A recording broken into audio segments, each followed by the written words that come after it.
An exciting first starter is in race number 3, and the third race is yet another Class 4 event. It's over the 1200 metres. Top of the book, Casa de Forza has his first start for Chris So. Hardly Swears is on the class drop, but all form is at Happy Valley. Party Genius carries an extra £8 for that easy last start win. Packing Award, unlucky last time. Master 8, that first starter for Joe Marira and Frankie Laurie's had the 3 trials. Fireball has placed 3 from 4 at Sha Tin. The 10 Formula XL has the tongue tie on, and UW brother Jack Wong will claim £3. Master 8, Tom, on this speed map on debut, where does he end up? He ends up in a good enough position there up outside to UW brother, and to Fireball to be handy as well. You've got Casa de Forza, who's awkwardly dry. I wonder if they try and roll forward from him, because he's gone forward in the past with the Casa de Forza, to try and slot in somewhere potentially between Master 8 and Packing Award. He got very keen on the rail last time out. Party Genius likely to be in the rear half there with the Good Beauty and Formula XL, but the likely favourite should be handy.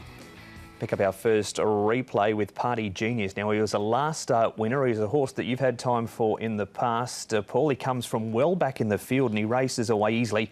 Packing Award, just one of those races where nothing went his way in the straight. No, it didn't at all. He didn't get much luck at all. You can see he couldn't get a run all the way down. So forget the run for him. He did go really nicely on debut. But what a really nice run here from Party Genius. He's already threatened to do this. They've been riding him handy, but they settled him back this day, and he really finished off nicely. He launched strongly over the last 200 metres, so I think he's got to be included in Packing Award. Just things went against him last time, just a complete forget run. Casa de Forza, Tom, 364 days since his last race start when he lines up in the third race. He's had a couple of trials and a stable change. What have you made of these trials? Yeah, I thought the trial last time out, he seemed to win well enough. He went forward, he was up on the speed, covered a bit of ground, but he seemed to do it quite okay over the final stages. He's a horse that hasn't done too much fresh in the past, coming back from a left front tendon injury, but I just want to see him do it here this time around, Paul. Yeah, same. I haven't got him in with the big weight and the wide draw. With that time off, so happy to watch him here on Sunday. That is Casa de Forza, move from the stable of Tony Cruz to Chris So. First starter, Master 8's looked really exciting at the trials. We'll find out if Joe Marira is excited because he had a chat with Ed Sadler. Joe, Master 8, you've ridden him on all 3 of his barrier trials leading into his debut this weekend. To me, the trials have looked good. How have they felt to you? Felt as good as it looks like on TV, you know. He's done it very straightforward, showing that he's such a professional kind of a horse. And he's another one that I should be getting very excited about, to be sitting on board of him on the weekend. Looking at the most recent trial, he didn't look the quickest out of the gates, but once he got going, it looks like he's got a lot of natural speed. Would that be fair to say? Yeah, and look, it was just his third trial, so you can't expect them to just be that fast out of the gate, as you just mentioned. But once he hit the ground and found his balance, he just ran away and showed that he's got so much quality himself.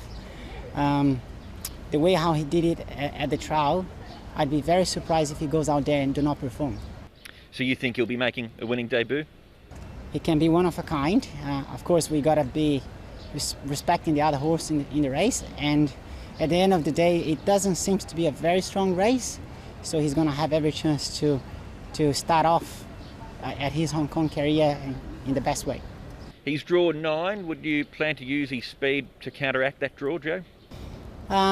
It's always good to have something to be looking at when you're going out for the first time, you know. So I don't think I should restrain him, but if he just finds himself among the top 3, I think he should have every chance for that. Gate 9, it appears to be tricky, but actually might be a bit good for him.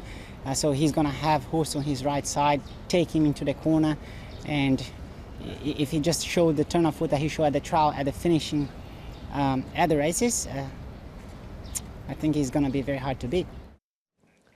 That sounded as confident, as diplomatic as Joe could be there, Tom. Absolutely, and I think he can win this race. I think he probably has to pay a little bit of respect to Packing Award, who was certainly very unlucky last time out as the favourite. From what we've seen from Master 8, particularly in that last trial, he wasn't the quickest away, got into the bridle pretty quickly after that.